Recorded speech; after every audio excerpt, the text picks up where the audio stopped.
Sa mga kababayan natin na apektado ng pagputok ng kanlaon, nandito po ang inyong pamahalaan na handang tumulong sa inyo. Kung gaano man katindi ang bangis ng bulkang ito, ganun din ang kalinga na aming ipapaabot.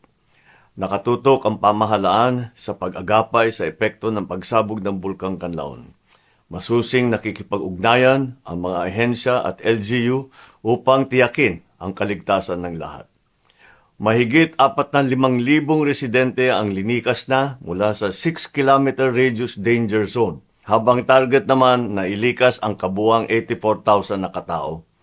Tinitiyak ng DSWD na sapat ang mga family food pack, non-food item, malinis na tubig, hygiene kits para sa mga evacuation center. Inatasan ko na ang Department of Budget and Management na magpalabas ng pondo para sa mga nasalanta.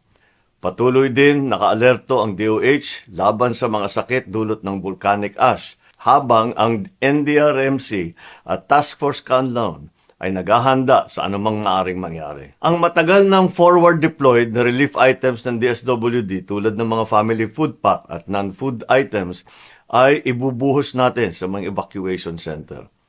Kasama dito ang malinis na tubig, sleeping at hygiene kit. Inilagay ko na rin sa high alert ang lahat ng unit ng AFP, PNP at Bureau of Fire Protection sa buong isla ng Negros. Susuong sila sa anumang paghamon ng darating. Nakahanda rin po ang DOH na magbigay ng serbisyo. Mula Maynila, kasado na ang pag-airlift ng dagdag na gamot kung kinakailangan. Sa ganitong kalamidad, posibleng madapuan ng sakit ng dulot ng abo ng bulkan. Walang patid po ang surveillance, monitoring at paalala ng DOH at saka DNR sa mga karamdamang maaring dumating. Bago pa man sumabog ang bulkan, ay pinaghandaan na ng ating NDRMC at Office of Civil Defense ang pagtugon sa maaring worst-case scenario.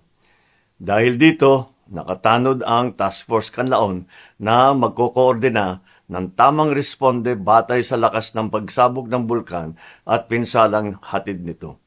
We will step up. We will level up.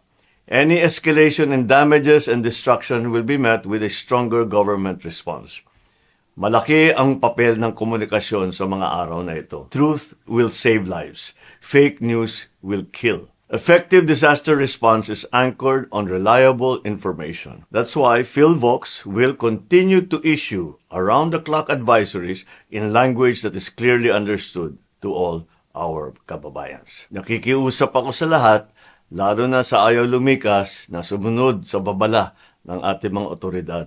Mas mahalaga po ang buhay kaysa ari-arian. Maraming salamat po.